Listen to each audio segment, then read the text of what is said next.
สบายดีพี่น้องมื้อนี้ออก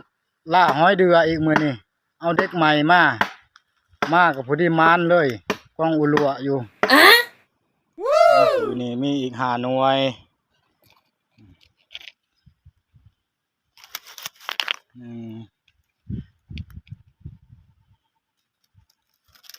สองสามสี่นี่หน่วยใหญ่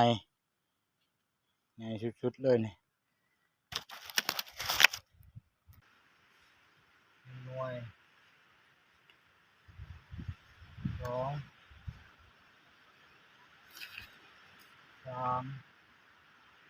สี่ห้าหกเจ็ด8หน่วยมันนี่แหละ